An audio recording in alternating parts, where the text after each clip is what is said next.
Pasti gue yakin kalian yang tinggal di Bekasi masih banyak yang belum tahu Museum Bekasi. Ini gue lagi ada di kawasan Gedung Juang 45 Bekasi. Lokasinya ada di Tambun. Gue penasaran seperti apa dalamnya. Gedung Juang ini mulai dibangun pada tahun 1906, teman-teman. Gedung Juang ini dibangun sama saudagar Tionghoa, namanya Kau Chengqi, pada tahun 1906.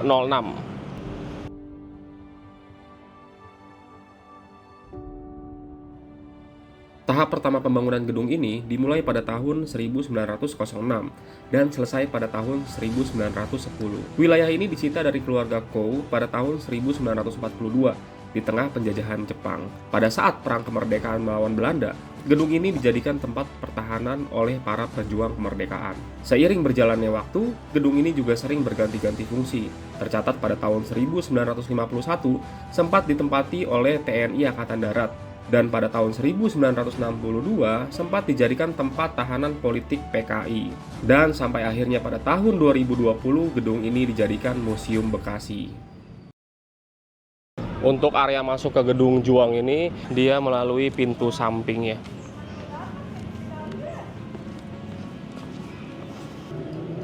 Ini jam operasionalnya Senin sampai Minggu dari jam 8 sampai jam 4. Berarti ini udah mau tutup nih, gue datang nih. Itu adalah dilarang foto dan video koleksi yang di dalam kotak kaca. Oh, jadi nggak boleh di videoin itu yang di dalam kotak kaca. Selebihnya boleh. Oh gitu. Itu aja. Tapi nanti ada kayak ada keterangannya ya. Iya. Oh iya, boleh. Terima kasih. Oh, langsung aja berarti ya. Ya, makasih ya.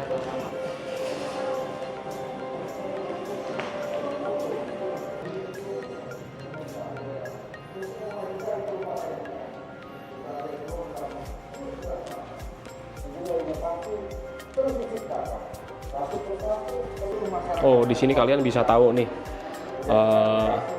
kepala daerah Kabupaten Bekasi.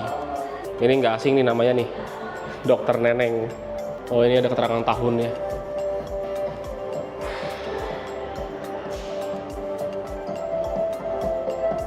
Ini Hall of Fame kepala daerah Kabupaten Bekasi.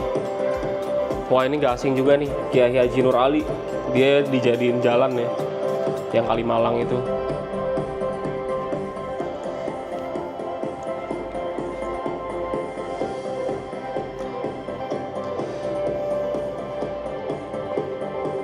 Oh, ini juga ada ininya. Kalian bisa lihat dari layar ini nih, pemimpin Kabupaten Bekasi dari yang terdahulu sampai yang sekarang. Itu Haji Eka Supriya Atmaja. Wih, keren ya. Bisa lihat profilnya. Tuh. Atmaja SH. Pada akhir tahun 2018. Jadi kalian tuh pada saat klik profil dari pemimpin daerah di Bekasi ini, di layar tuh bisa langsung kelihatan profilnya gitu, dijelasin. Keren ya. Merupakan anak pasangan Haji Ojo Wijaya. Di sini ada profil, di sini ada dokumentasi. Coba kita klik dokumentasi ya.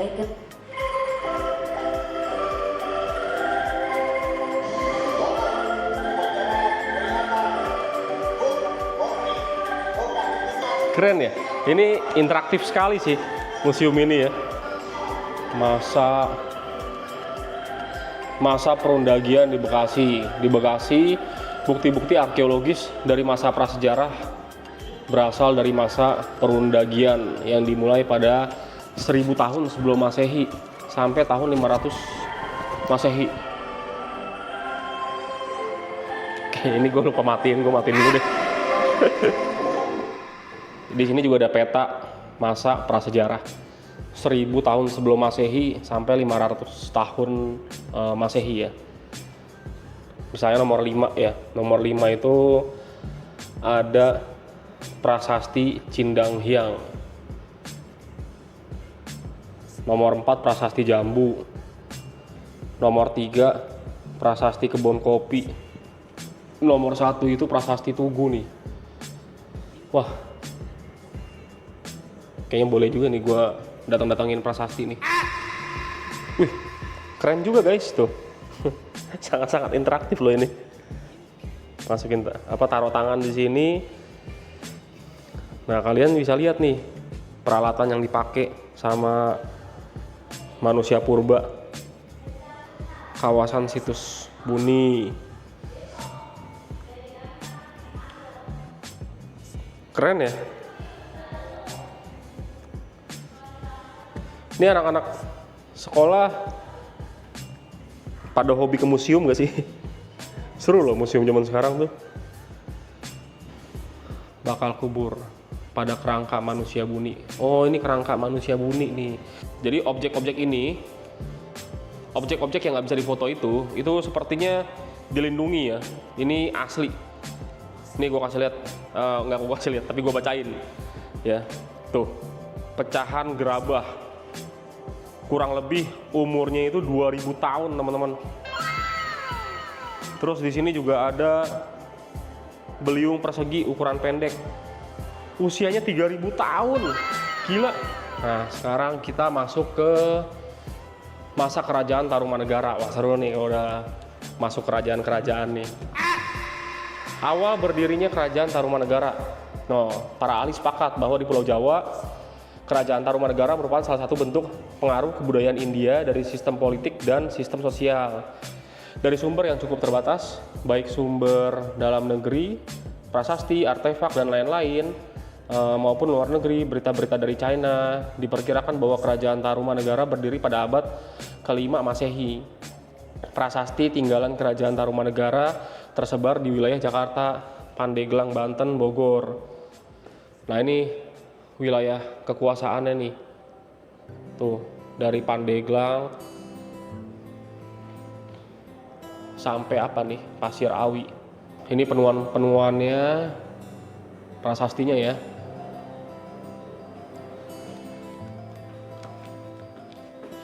Bekas dua kaki yang seperti kaki Dewa Wisnu itu adalah kaki yang mulia Sang Purnawarman, raja di negeri Taruma.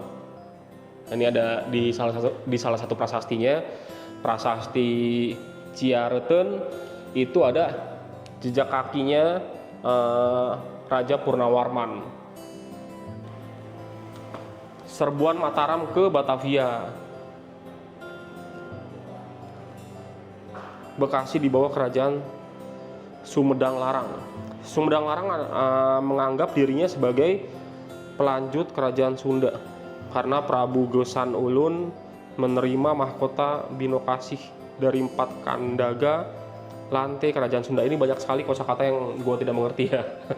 Jadi kalau kalian kesini, kalian bisa inilah googling. Nah, ini sebaran ininya ya. Tuh, Bekasi di bawah pengaruh Mataram. Ada peta sebarannya. Wah, ini kayaknya keramik-keramiknya masih asli nih. Dari tahun 1906. Serangan Mataram ke Batavia.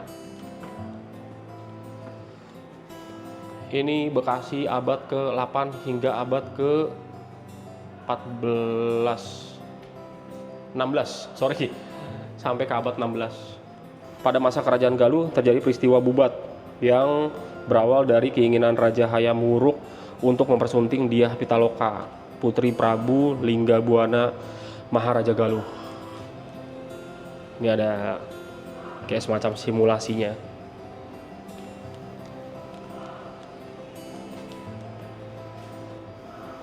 Masa awal kerajaan Sunda. Di sini banyak sekali peninggalan-peninggalan zaman dulu ya, kayak guci-guci, tapi memang dia nggak bisa difoto atau direkam. Ini kayaknya prasasti ini bukan sih? Batu tulis, ya. Kedua kerajaan yang memilih Papua Pajajaran sebagai pusat kekuasaannya. Penguasa kerajaan Sunda ini untuk membuat. Jadi ini adalah Watu Gilang. Nih ada keterangannya. Watu Gilang. Watu Gilang adalah sebuah batu andesit berbentuk segi 4 berkurangan panjang. Watu Gilang, tempat penobatan Raja Sunda dan Sultan Banten. Hubungan politik dan dagang Kerajaan Sunda dengan Portugis. Ternyata di Pulau Jawa aja banyak banget raja ya. Tuh, Sri Baduga mengutus Ratu Samian. Perjanjian antara Kerajaan Sunda dan Portugis. Naskah perjanjian tahun 1522 guys, tersimpan di Arsip Nasional di Lisboa. Wih, gila sih. Masih ada ya. Lembar kedua perjanjian. Tuh, banyak tanda tangan ya. Jadi dari zaman dulu tuh lembar perjanjian tuh udah pakai begini modelnya ya. Tanda tangan.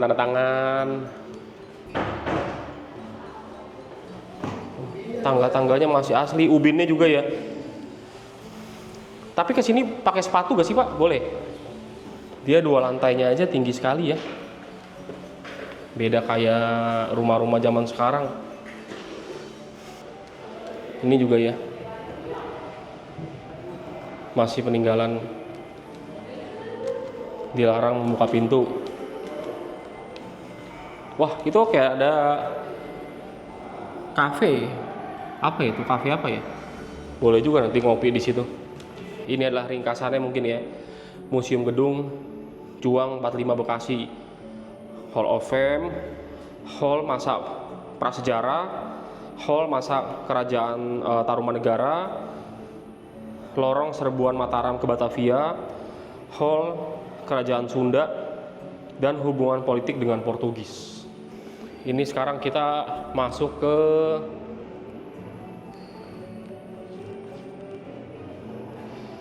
pelayaran pertama orang-orang Belanda ke Nusantara. Kalian pasti tahu kan, Cornelis de Houtman.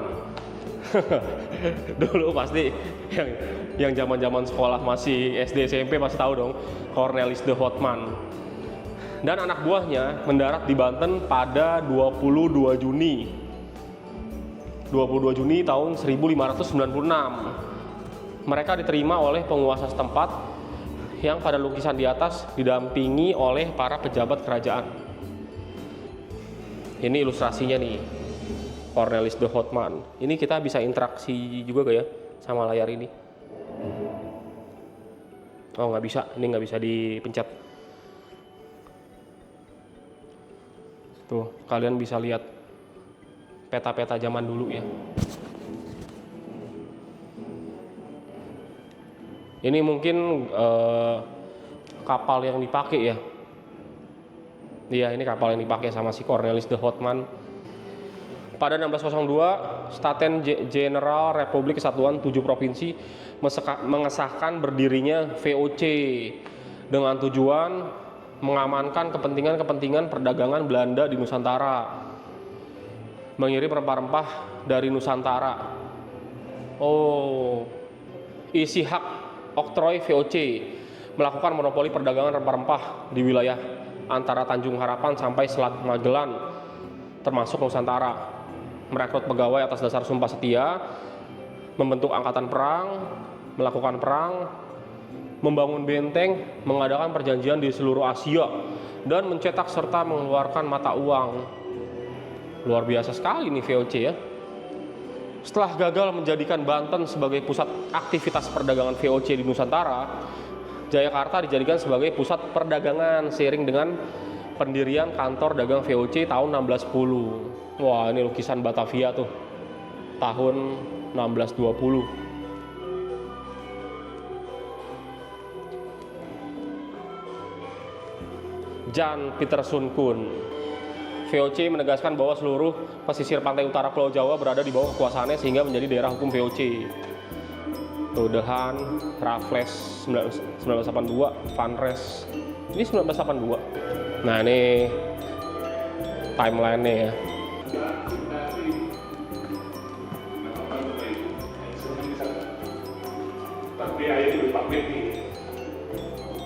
Tahun 1800 sampai 1942.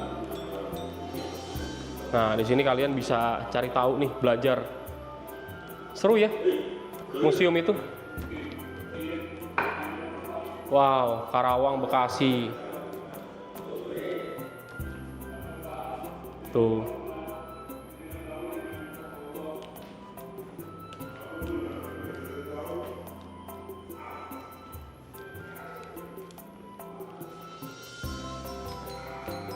Kebijakan Jepang.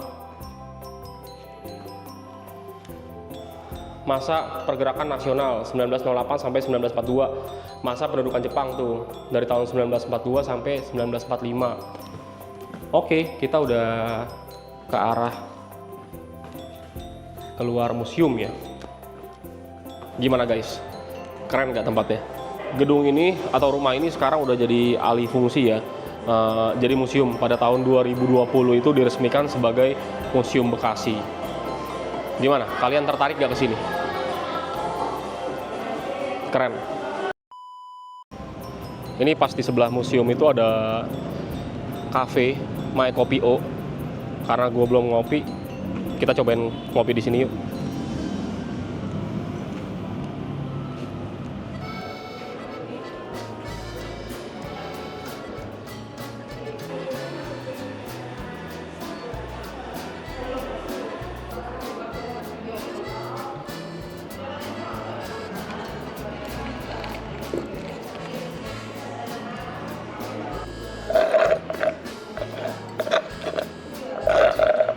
Gue udah selesai. Ini gue ada bungkus es kopi tarik buat di jalan. Oke, sampai di sini dulu video kali ini. Kalau kalian punya referensi tempat yang bagus, kalau bisa yang ada nuansa-nuansa sejarah kayak tadi, coba tulis di kolom komentar ya. Oke, sampai ketemu di video selanjutnya.